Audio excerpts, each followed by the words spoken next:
Switch in the middle, or okay? Sorry.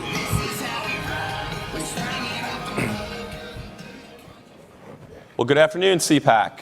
It's my pleasure. My name is Brian Burness. I'm the Vice President of Campus Programs at the Leadership Institute to welcome you all to this panel today. I think we've got a very interesting panel and a very interesting topic here. Our four guest panelists have a varying degree of backgrounds and different aspects they can bring to this topic. So here's what we're going to do. I'm going to introduce them, let them each give you a couple of minutes on their thoughts on the topic, and then we're going to get right into it. And I think this panel is especially interesting and what trigger warnings, safe spaces, and the current nanny state of the college campus and what we can do to protect the snowflake generation from themselves. So my first guest, the panelist here, is Dr. Matthew Spalding. Matthew Spalding is the Associate Vice President and Dean of Educational Programs at Hillsdale College here in Washington, D.C. He is also the best-selling author of We Still Hold These Truths. And in addition to his job at Hill, he has also taught at Hillsdale College as well as George Mason University and Catholic University. Matt? Great. Great to be with you. I hope some of the Hillsdale students are still here. I can hear them. There we go. Hillsdale, we don't really believe in all this nonsense. We're pretty much microaggressions all the time. And we don't have any trigger warnings. We believe that one goes to college to learn something. The problem with all this today is that people aren't learning anything. This is not the educational project. I think what we're seeing is a complete playing out, a devolution, if you will, of the intellectual rot of the modern academy.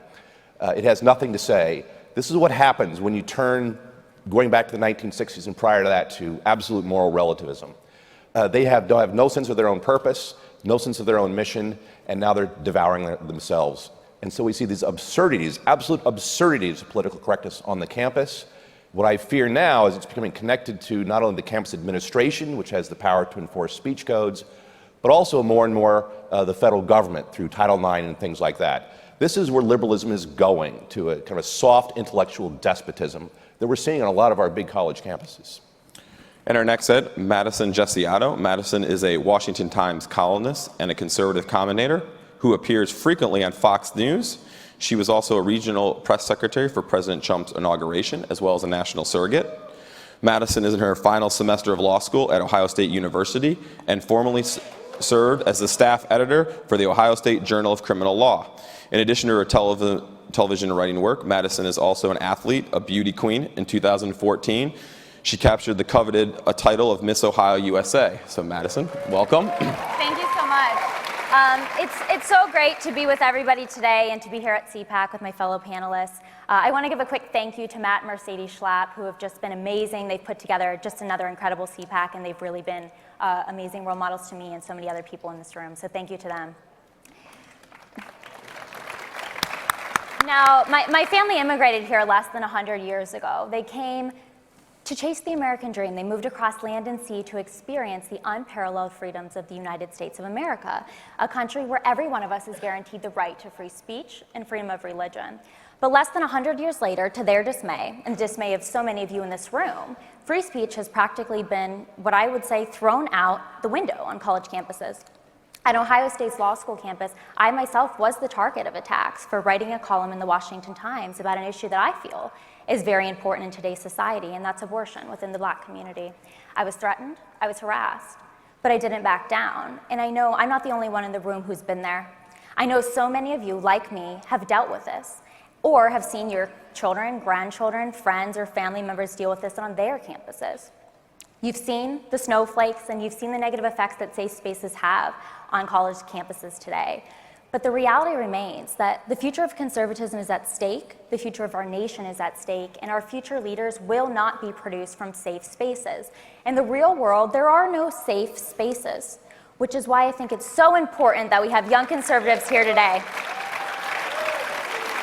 And, on this stage over the past 3 days and in this audience, I've seen the faces of our future leaders. And these young conservatives are people who are not afraid to voice their opinions. And they refuse to be stifled by the unwillingness of others to accept beliefs, behaviors, or views different from their own.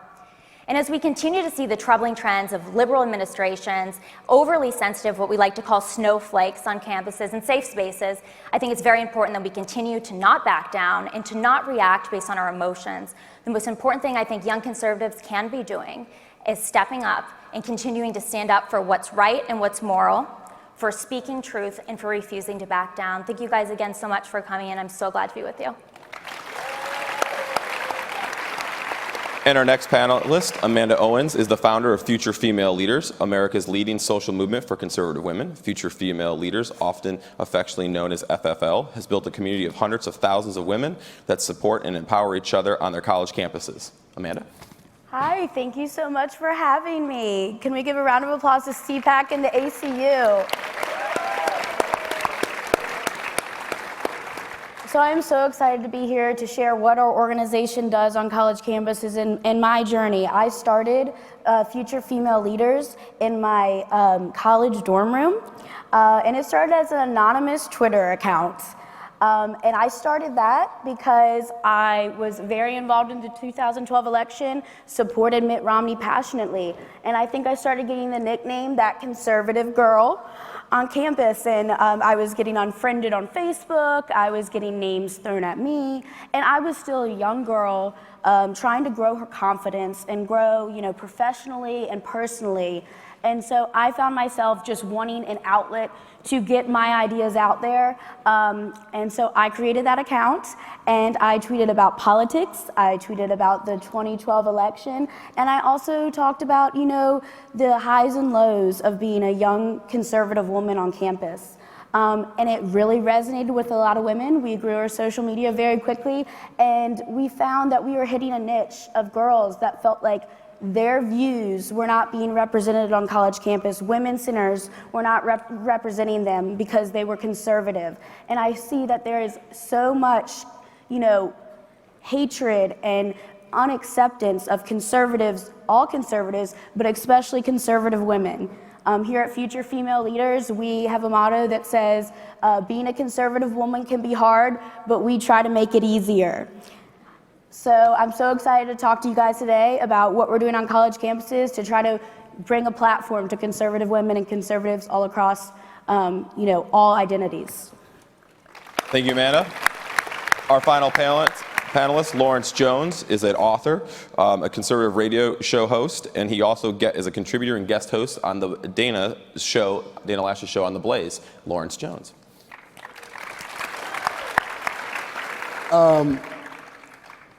Those that value freedom but refuse to agitate and hate agitation are just like men who want to have crops, but refuse to plow the ground.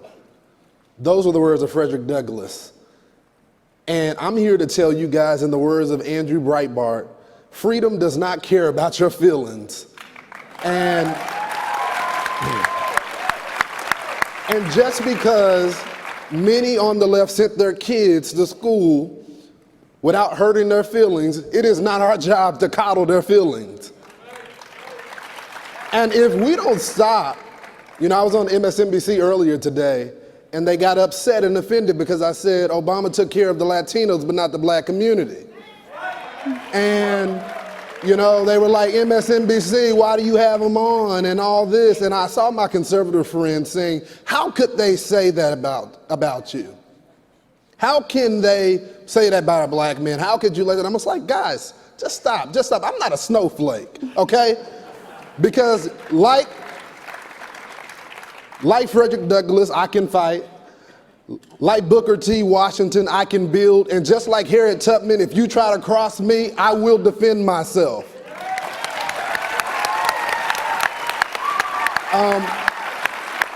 So I am honored to be on this panel. I hope that the young people that are in this crowd today leave more inspired than ever to take on not only the students on the campuses, but the liberal professors that try to target us, scare us, kick us off of campus. We are more stronger than ever, and we're coming back after CPAC with a nice message for them.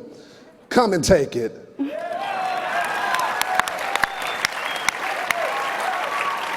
right, guys.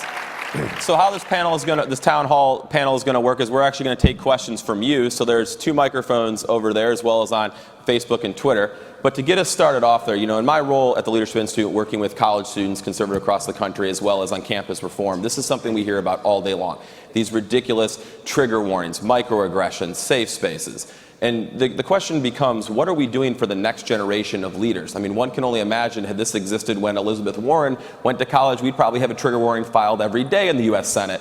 So the question is for each one of you guys, what can these young conservatives out here in the audience today do to make a difference on their campus? And what should they do immediately when they leave here CPAC today on Monday morning when they get back to the college campus? And you want to go ahead and start us off? I'll take it. Organize. One thing, we as conservatives, we have to have a real conversation with ourselves. We do a poor job in organizing. And part of the problem is because sometimes we become babies and we allow ourselves to be bullied on these campuses. You have a right to be on campus, especially if you're paying all that damn money. And so, if they try to kick you off campus, go to the coffee shop down the street. If they try to scare you, make sure that you pass campus carry on the campus. That way when they try to come for you, you can raise your gun up and say, back down. It's about organizing, and I know that may make some people uncomfortable, but it's the truth. It's the truth. They shut us down on every single campus. Yes, we're gonna have some controversial figures, but what do they have? So I encourage us to fight. Okay. And Anybody I else? think going along with what he's saying, I mean, when we look at college students today, for every one student who is standing up and trying to organize and speaking out, there's probably 10 more that have been silenced by what's going on. And so continuing to reach out to these students and get them involved and make sure that they realize, this is just the beginning for us. Conservatives are the future of this country. They're the future of, they're our future leaders. And so I think they need to continue to reach out to those students who have dealt with these situations and haven't received the support that they deserve from their administrations and their professors. Okay, let's go to the first question here from the audience. Hi, my name's Evan Thayer from New York, although I live in the San Francisco Bay Area now. Is the attack on free speech on college campuses a failure of institutions, or is it a failure of parenting and families? Matt, you want to? That's, I suppose in a certain sense it's a failure of all of the above. I think what we're seeing on campuses now and this intolerance from the left naturally comes out of where the left has been for some time. It's been going this way. And they gave up a long time ago on the idea that there's some aspect of truth or something that education is meant to be there for in the first place. Once they've done that, once they believe that all truths are relative, and once a culture accepts that, and the administration starts working with those students and listening to them, you now have radical tenured leftists on the faculty, and now the administrations of the colleges, which in the 60s were opposed to this, are cooperative. You put all this together, it naturally goes in this direction. This has been a long time coming. This has been going on for some time. The culture is moving, the media is moving in this direction.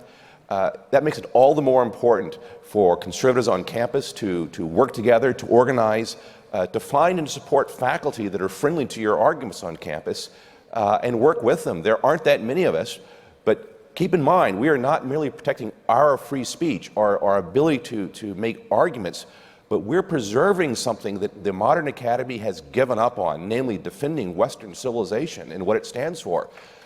If we're not going to do that, who is going to do that? Okay, let's take our next question over here.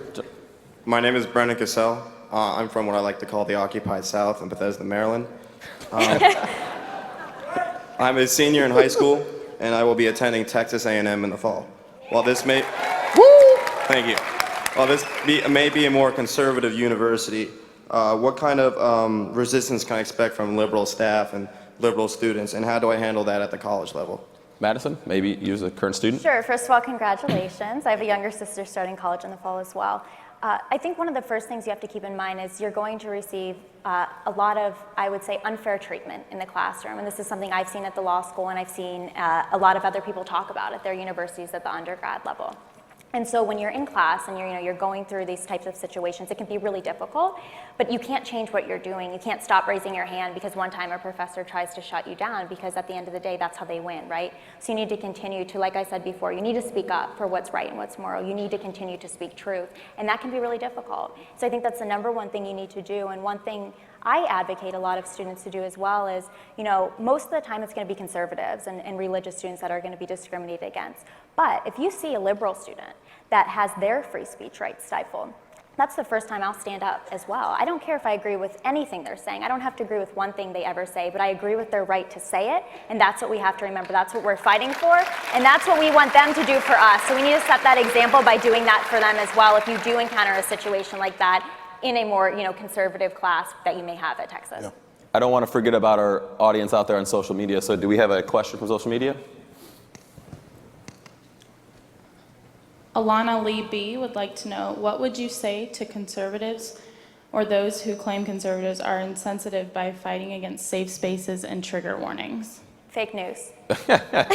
Amanda, do you want to take this one? I want to say thank you, Alana, for the great question. I think that's important. We want to make sure that we're representing, free speech, but we also want to maintain a positive message of conservatism. And I think that's really important. That's what my organization does. And I think that that's how we gain, independence and, can get some people converted get them seeing the light from Democrats over to Republicans, and, just having and talking to them in a way that resonates with them, and share personal stories as to why you're a conservative. When you humanize yourself, it becomes a lot harder to tear you down and call you names. So get personal with them, share personal stories, and humanize yourself, because we're not monsters like they claim us to be.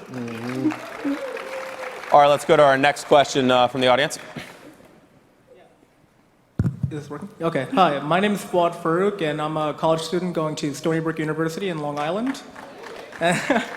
My question is, as a conservative of color, I've heard many insults claiming that you can't be a conservative and a person of color. And typically, when insults get thrown around, the discussion ends. How do you keep a discussion going and, I guess, try to change their point of view from there? First of all, I'm proud to be chocolate, so that's just the first thing. I love my people, okay? And this whole notion that, you gotta fit this, do they realize what black folks were originally? They freed the slaves.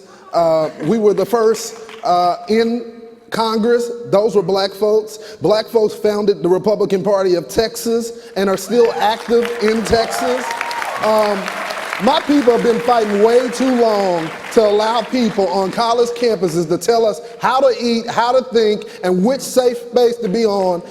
The safest space for you is at home, okay? If you want to, I'm not against safe spaces. Go home. This is the real world. There is no safe space but your home. That's all you got. Yeah. All right, we got one more question from the audience over here. Oh, hi, I'm Katie Danforth. I go to DePaul University in Lincoln Park, Illinois. And my question is on social justice indoctrination in high schools. And my example is New Trier University in Winnetka, Illinois. I know I read in the Wall Street Journal last weekend that they're going to have an event on February 20th that's called Today's Struggle for Racial Civil Rights. And I was wondering if there's ways to combat that, in a sense that they're not really inviting any civil rights speakers, and I know parents are very frustrated about that. So I wonder if you had any advice for them. Homeschool. Look, the objective of progressive education was to take over the educational system in the United States. And we see it going on in the college, but it's much more decadent in many ways at the high school level, especially on things like social justice or education, the types of progressive education they want to shape. And it's extremely destructive, because the problem we face is that if people become inured to this and accepting to it, by the time they get to college, when you're supposed to be liberating the mind and opening it to the great ideas that we have to teach, you've really destroyed the whole project. This is why how we have education reform and how we get government out of the way and empower parents at this high school level especially to control their education is absolutely key, because otherwise the modern state is going to continue down this path. And that's what's driving a lot of this, is the politics behind it and the political correctness of the modern government. So you guys, we've talked about what the students can do. They can organize, and things like that and fight back. But what can they do more specifically? And should the parents get involved? Because we're not just talking about this happening at small little private schools. This is happening at major state schools that are funded by all of your taxpayer dollars. At what point does the general citizenry need to get in and fight back, and try to challenge some of these presidents of university and the board of regents? Yeah. Go ahead, Mass. Ladies first. I think one of the biggest things that I noticed was very helpful on my campus was counteracting by holding your own events, right? Getting people in your community. It doesn't just have to be students. I reached out to people within the pro-life community with my issue specifically. So I write the column talking about the statistics of abortion in the Black community. I received threats for people to beat me up. They said they wanted to rape me, so I know what it's like to want an abortion. They started holding bowling for abortion at the school. So it was a very difficult situation. And as I moved forward, I said, I can't sit back and just let this happen and let them do this. Even if I, get over it, I'm okay. I need to do something for this cause. And so I stepped forward. I reached out to pro-life groups in my community, and I held, my own events. I went out and spoke about this. I spoke with politicians in my state. Reach out to your local politicians. They can be very helpful, and hold these events, basically doing what they're doing for your cause. Okay. Do you want real quick? And especially as it relates to your social justice warrior, I think messaging is a key component when dealing with the left on this. And my big sister, she's somewhere out there, Sunny Johnson at Breitbart, does an excellent job in telling us how to defend ourselves. And it's important to realize that when the social justice warriors are talking about white supremacy, they're talking about institution racism. When we all say it doesn't exist, it's a problem. It exists in their progressive institutions. You guys own this. You created this, so don't come at us and talk about white privilege and progressive policies and that we need to be diverse when Hollywood is so white and you guys are always saying, why isn't it diversity there? So don't come at us. Your institutions founded this, so you guys own it. All right, let's go back to the audience. Hi, my name is Nicole Bean, and I'm the chairman of the DePaul College Republicans, same place as Katie, and we were recently named Fire's Worst School for Free Speech 2017. So how do you think that we can combat private institutions prohibiting free speech and speakers? Amanda, you want to? I think getting involved, like Madison said, getting involved community with like-minded groups. We are so blessed to have so many awesome groups in our community and on our campuses. I think there's something to be said for strength in numbers. Let your voice be heard and let's turn it into a roar. So let's, connect with your community, get involved with local politicians on the state level, and, just get a big crowd and let's let everyone know what's going on. And you've probably taken the first step by contacting a great group like Fire or Alliance Defending Freedom to help you, fight back, as a student on your own campus against those policies. Yeah, and can we be more unified? I know we had a tough primary, but it's over. We got a president now. It's time to unite and fight against the left. They always unify at the end. Y'all saw Bernie sell his soul at the end. So we can unify and get it done, And even on a campus like yours, it's not about numbers. If you can't get the large numbers, of course, that's ideal. But even if you get 5 or 6 people together, at my law school, I started a student group with Concerned Women for America. I got 5 or 6 girls together. No, that's not a lot. The liberal organizations had way more, but we were able to make a difference. So get together who you can and make the most out of it. Just don't ever let them silence you. Let me ask you all, too, do you think that, in the wake of the election, this is actually changing? There's a momentum to change this? Because we've seen a number of states, such as Arizona, Tennessee, North Carolina, in the state legislatures starting to take up bills to demand free speech on all public, and college campuses. Matt, do you want to? Well, look, the Republicans control more state houses than they have ever in the past since, the 1920s. So they've got a lot of leverage. And I come back to my general point here. I think that free speech, as it's been presented, is extremely important. We should fight these battles precisely as you guys have laid them out. But we have to keep in mind this is a political battle of great import. When it comes to public campuses, the state legislatures need to use more leverage over them to impose more rules for true free speech. When it comes to private institutions, that's harder. How do you get leverage over them? Well, one thing you need to do is break up the monopoly they have and the complete economic model of higher education. It's absolutely corrupt. They're getting 30 and 40% of their budget from government. This can't go on that way. There's no pressure on them to change their ways. This is a much larger political problem than merely, although it's extremely important, than merely free speech. We must defend our free speech, but that's a defensive mood. We need to go on the offense and go after the academy. Large savings to the academy, especially these with huge endowments, and they're paying $60,000 for tuition and room. It's absolutely absurd. Until there's real pressure on them to allow for this kind of a discussion in some sort of way that allows for conservative voices, we're not going to see any change on those campuses. Okay. One more question from the audience. My name's Linda, and I'm from Houston. I want to object to one thing. You're talking about young conservatives. I'm 60, and I'm a graduate student at an unnamed university because I'm still there. 2 weeks ago, I just about got kicked out of my 3rd out of 9 classes for expressing conservative views. The first class, she tried to kick me out of the program because I said something politically incorrect. She apologized the next week because apparently I was right. The next time I objected to studies that were showing that conservatives were fat, ugly, and a whole bunch of other things, and I questioned the methodology. It was later shown that I was right, they were wrong, and never mind. And then 2 weeks ago, I objected to someone talking about the myth of welfare queens, and he just threatened to kick me out. I was in Massachusetts when Dukakis that was the only state he took, and I was one of the heads of the state college Republicans. So I'm tough and can take it and will continue to speak out.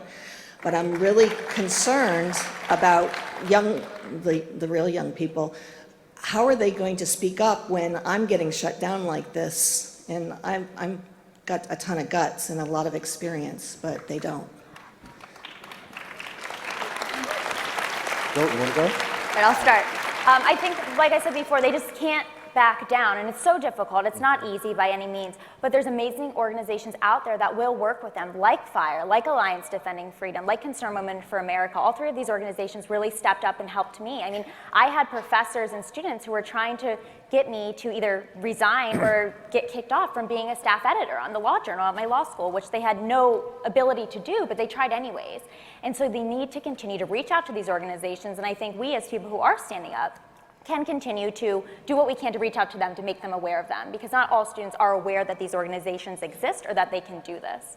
I think, one thing you and any other student, no matter what your age is, can do is start holding these professors accountable. Record your professor, report that story to whether it's Campus Reform or the College Fix, and get that out there so everybody can see just what's going on in America's college classrooms. I think we have time for one last question, so we'll go here. Yes, I love hearing about how, my name is Cheryl Howell, and I live in Fairfax County.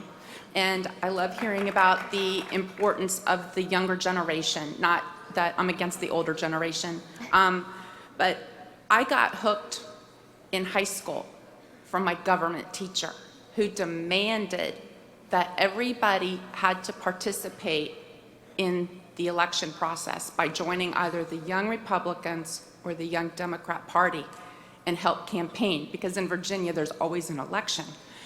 So I really I talk about this a lot on RNC questionnaires everywhere. When I see young college Republicans, I'm like, you guys, I think, really need to get into the high schools and really start establishing young Republican clubs again. Our message is a winning message. Our message is not about color, it's not about age, it's about quality of life and our heritage, which embraces everybody. And the liberals have hijacked our message and are trying to define us. And we need to get back into the schools. Our future voters are in high school. And we need to get them equip them so that when they do get to college and they do have to deal with these professors, they can have the confidence to push back and have the tools to know who to contact on the administration. Because one thing the liberals like to do is repeat what they hear. But when you ask a liberal, why do you think that way, they can't answer the question. I think that's more of a statement than a question, but but it's a great point made. I want to let each one of the panelists here have a final thought too, before we're up, time's up in this panel. So, I'll talk about her question. I think that we have to take some responsibility as Republicans for this as well. I beat up on the liberals enough already. There was a point in time, my seasoned Republicans out there, where they used to tell us, hey, young people, wait your turn, wait your turn. In the meantime, the liberals were recruiting people that couldn't even vote yet to knock on doors. And then when we got our tails kicked, then we wanted the young people to be involved. It's our fault. And it's time for the grandparents and the mothers and fathers to take their kids and put them in front of the TV with them and explain to them what's going on. I have a 10-year-old son, so he was here at CPAC on Thursday, missing school. So. There you go. Amanda, final thoughts? I started my organization, Future Female Leaders, because I felt alone on college campuses and I didn't know what to do, but I knew I wanted my voice to be heard. And I did the only thing I knew to do was to just get on social media and try to have a megaphone and try to speak for conservative principles. I think it's absolutely absurd that the professors are supposed to be leading by example and they are pushing safe spaces and trigger warnings and coddling our future leaders. Madison? I just want to make a quick comment about we're in an environment right now where we have a president of the United States who supports our movement. He supports our message. We control both the House and the Senate, and we control so many seats within our own states. So this is the time where we're really going to make the most difference as ever before. We need to come together. We need to unite. And like I said, we have that support from our amazing president, Donald J. Trump. He's going to do great things for us. So I think let's get behind him and let's use that momentum to make changes on our campuses and in our states. Dr. Spalding? Yeah, I think these are all been great comments. It's been a great panel. I thank my panelists. But your point about high school education is absolutely correct. This is why Hillsdale College, among other things, is starting charter schools all over the country. Education is what it's all about. What we need is just better education, good education. My last thought with you would be to encourage you to keep in mind going to college is not about fighting between the left and the right. It's not about conservatism and liberalism. It's about learning. It's about good teaching, and you should make the most of that. And the most important thing you should do is, if you're a conservative, or you think you're a conservative, or you wish to conserve something and to be truly liberating, is to educate yourself and to learn about the good, the true, and the beautiful. Those are the high things, and that's what makes life worth living. That's why you're conservative. That's what we wish to conserve. And the best thing you can do is have a good formation and understand and know those things, because then you can have those fights. But if you don't know those things, you won't be in a position to do so. That's the most important thing. Get the most out of your college education. And if you're not at a good college, come to Hillsdale or take an online course. There are places where you can learn this. But I want to good education. Thank all the panelists for being on the panel today, and I guess I want to thank all the students out there that attended CPAC. And I would challenge all of you guys to try to go back and make a difference on your campus so we can have a panel like this next year talking about all the victories you've already accomplished in 1 year in your campus. Thank you.